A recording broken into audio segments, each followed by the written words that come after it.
All right, hey everyone. Our last topic for Unit 7 is mass atrocities after 1900.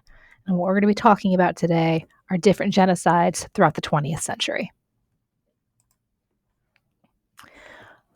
Our first study is on the Holocaust. On November 9th to November 10th, 1938, the first incident that would lead to the final solution in Hitler's Nazi Germany was carried out, and this was called Kristallnacht.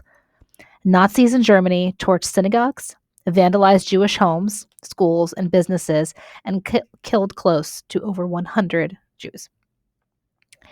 In the aftermath of Kristallnacht, which is also called the Night of Broken Glass, some 30,000 Jewish men were arrested and sent to Nazi concentration camps.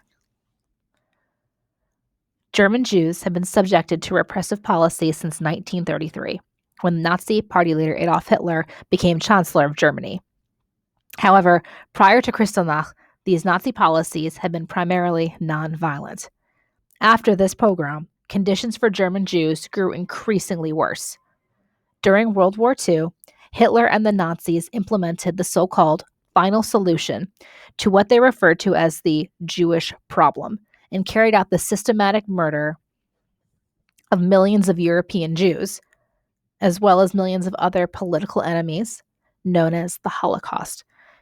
And historians have traditionally taught that 6 million European Jews were murdered during the Holocaust, but with new evidence from satellites, as well as missing records that are being discovered, many historians believe that number is actually closer to 11 million Jews in Europe, as opposed to 6 million, as well as 5 million people who were Polish Catholic, Jehovah's Witnesses, Roma, and you may have heard Roma referred to as gypsies before, the disabled, homosexuals, and political enemies.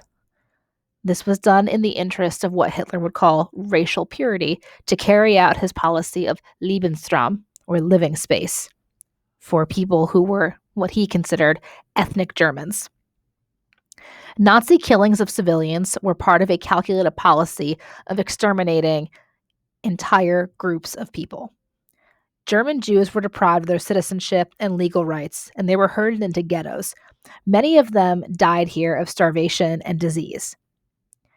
The most famous of these is the Warsaw Ghetto, and we'll be taking a closer look at that in class, just so you know. It was by far one of the largest ghettos in the city of Warsaw, Poland, and it was also the first uprising of Jews against what the Nazis were doing. What we would see is Hitler defining the Slavs as an inferior race destined to work for the master race, the Aryans. He defined two races as so inferior they served no purpose at all. In the 1930s, the Nazis had segregated Jews into ghettos and labor camps. And to carry out the final solution, the Nazis came up with an industrialized, efficient way of exterminating millions of people. By early 1942, they had applied modern industrial methods to slaughter the Jewish population of Europe in camps such as Auschwitz, Dachau, Treblinka, Bergen-Belsen. Some Jews protested this fate. And again, the most famous instance is in 1943, the Warsaw Ghetto Uprising. The United States was one of the countries that refused to grant asylum to most Jewish refugees. I'm not sure if you guys know this or not, but Otto Frank and Frank's father actually applied for asylum on 2 different occasions. Even after it became apparent that the Nazis were going to lose the war, they continued to try and exterminate Jews unless they were being recruited for the labor force to help the Germans win the war.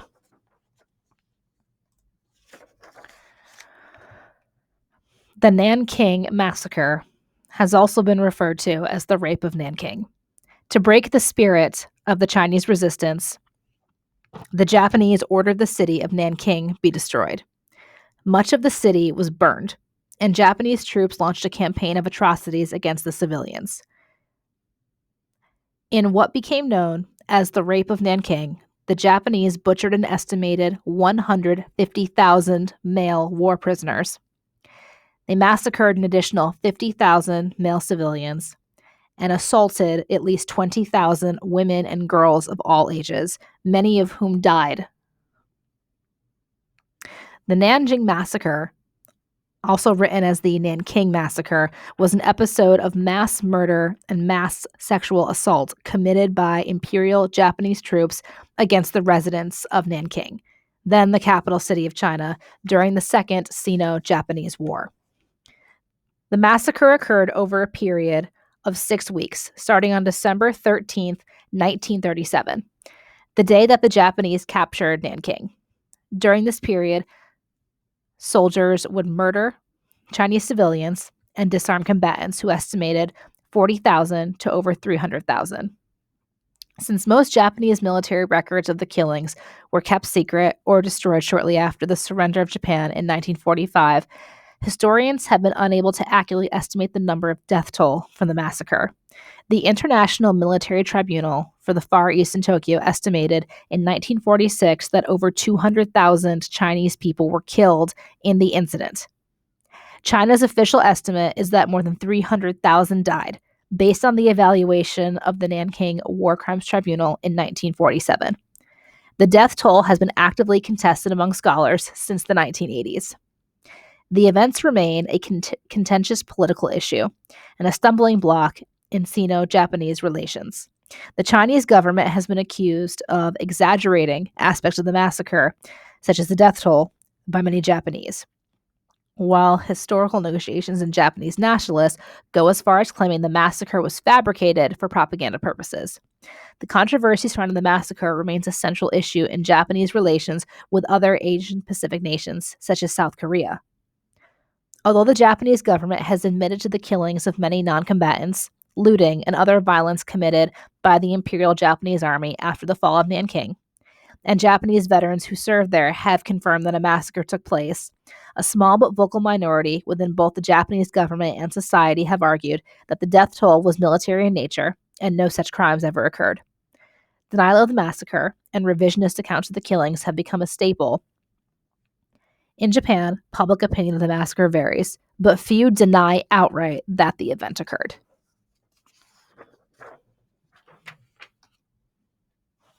During World War II, the distinction between the front and the home front was blurred, as rapid military movements and air power carried the war into people's homes. Armies swept through the land, confiscating anything of value.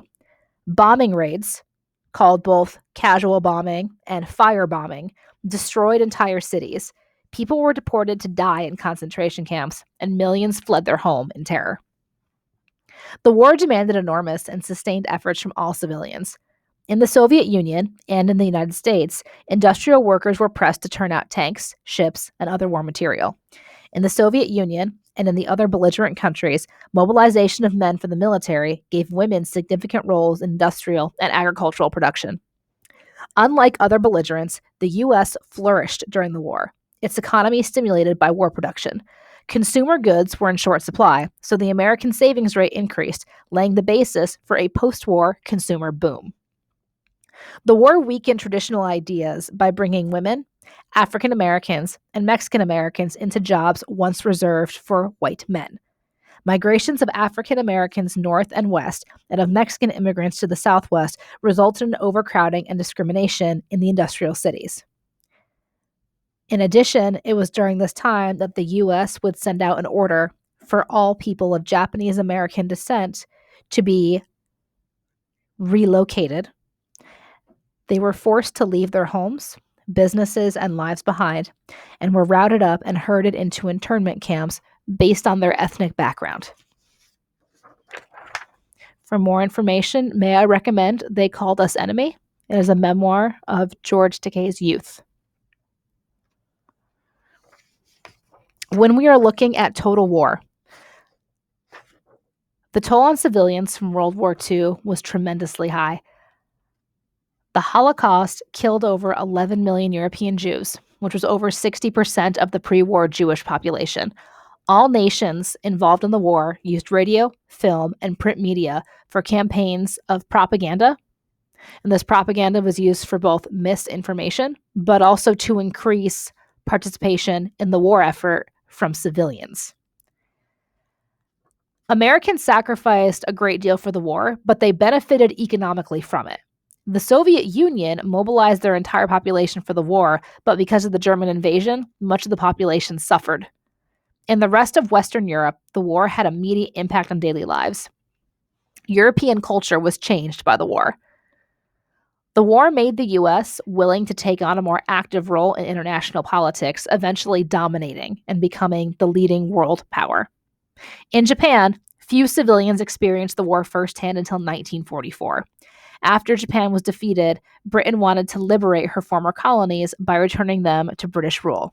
Civilians in Asia experienced the war in an incredibly harsh way. For many Asian civilians, the war meant famine and shortages of medicine and essential supplies. The British were surprised that the Indian National Congress and Gandhi refused to assist the British Empire. In response, the Congress demanded that Britain leave India immediately as part of the Quit India campaign.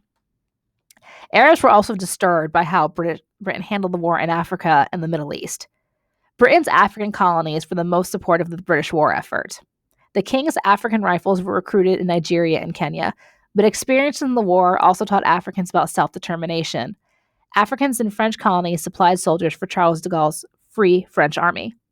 During the Depression, construction and industry had slowed down, reducing environmental stress. The war reversed this trend. One source of environmental stress was the damage caused by the war itself, but the main cause was not the fighting, but the economic development, mining, industry, and logging that was stimulated by the war. In conclusion, we have some helpful non-content vocabulary. So pause and take a look, see if you're familiar with these terms. If you're not, ask me, ask a friend, look them up. And then helpful content-related vocabulary. Things you should know. All right, that's all I got for you guys. So as always, if you have questions, send me an email.